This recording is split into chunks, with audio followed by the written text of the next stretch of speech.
Welcome to the Vegan Pulse. I am your host, Nancy Arenas. Today, my guest is Gabriel Gaarden with another segment of Making Sense with Gabriel. Stick around. We'll be right back.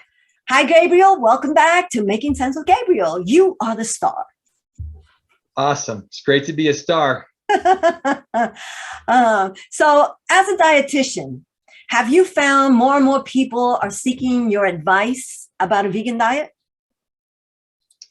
Good question, Nancy. You know, I work in public health, so I do a lot of prevention. I do a lot of program planning around the state to try to prevent a lot of the diabetes, obesity, heart disease that happens so commonly, way too commonly in our country, right? We have years ago already, it was 70%. It's probably close to 75 or more percent now of adults throughout the United States are either overweight or obese. And obesity numbers are tracking up toward, I think, around 40% or more. So almost half of American adults are obese. And that's classified as a body mass index, which we call BMI, of 30 or more, right? And so people can just go BMI calculator if they're curious about their BMI, and you just type in your height, and then you type in how many pounds you weigh. Now, be honest, because people will often try to round their weight down. We like to round our height up, but we like to round our weight down.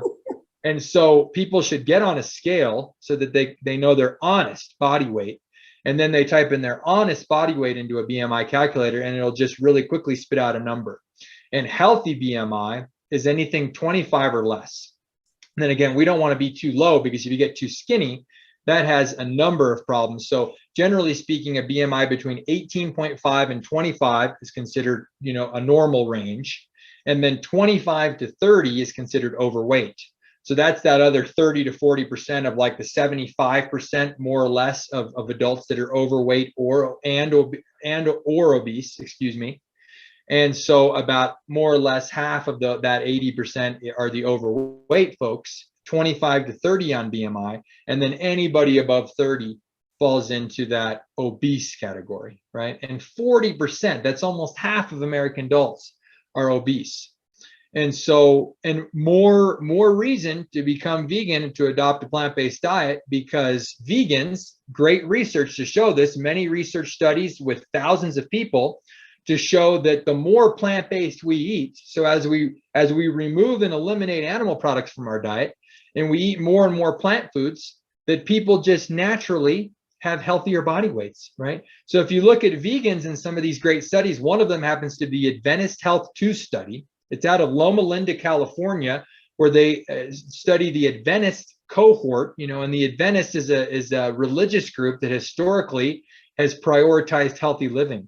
So many Adventists have been historically either eating very low amounts of meat, and then there's a lot of vegetarians among the Adventists, and then also a lot of vegans, right? Now that goes down. There's a lot less vegans than there are vegetarians, but nonetheless, it's a great group of people to study, because it's people that have been vegetarian or vegan or just eaten low amounts of meat. Even if they eat meat, the Adventists, they tend to eat way healthier than the average Americans.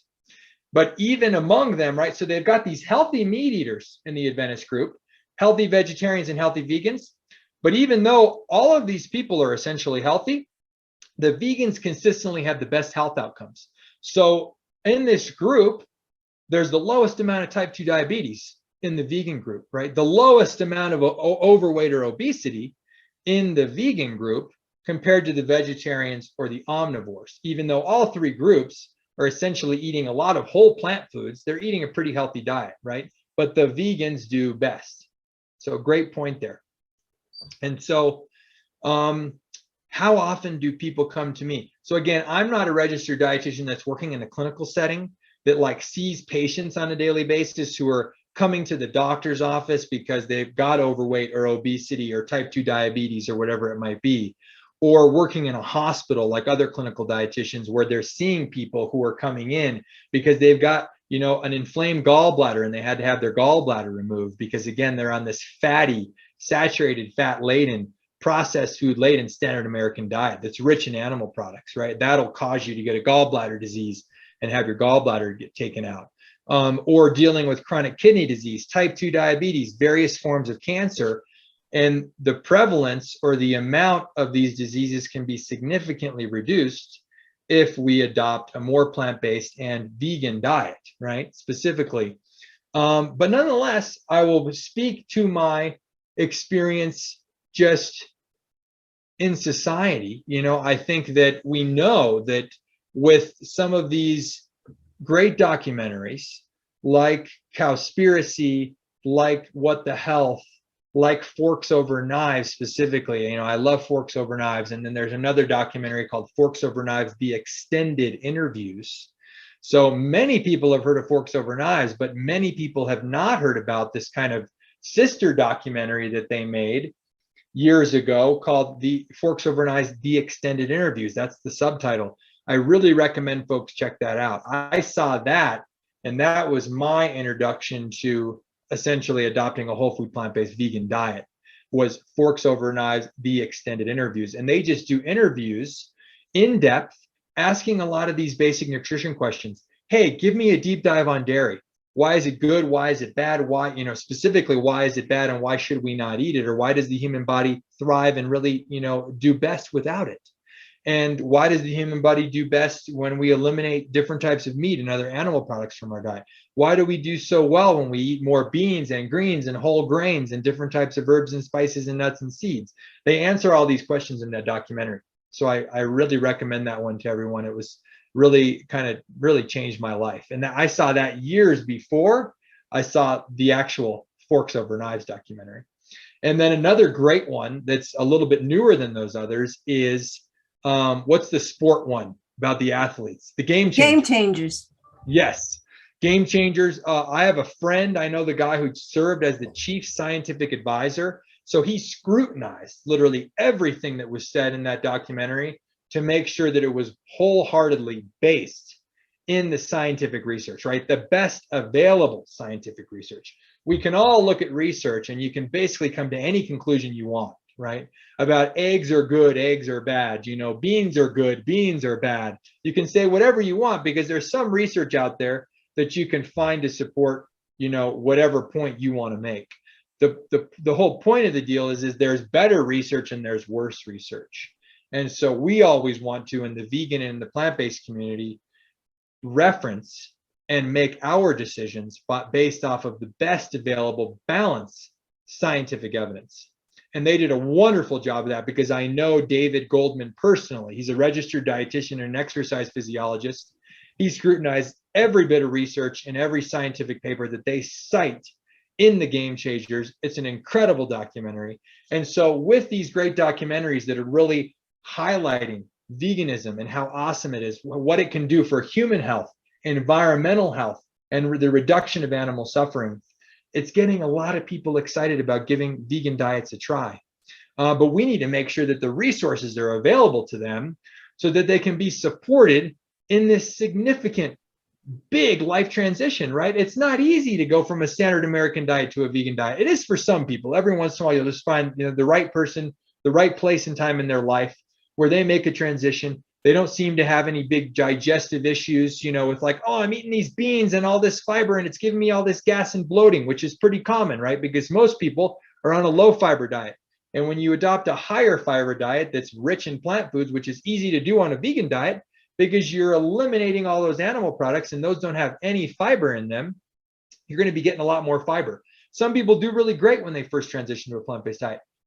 Some people don't, right? And we need to make sure, and sadly, some of these societal changes, they take a long time, right? It's like moving a giant rock. You need a ton of energy, you need a ton of inertia, you need a ton of different players and key and stakeholders and different entities working together to eventually get that rock to move. But it takes time and it takes a lot of people working together. And those changes, right, are still in the process. Things are messy when changes are happening. And so we need a lot more support. There's a lot of great organizations out there, right, to support people. Forks Over Knives, Physicians Committee for Responsible Medicine, podcasts like the Vegan Pulse, right, and Animal Protection New Mexico and their plant-based eating program right here in New Mexico. We've got a lot of great resources, but there's still a lot of people that don't know about it.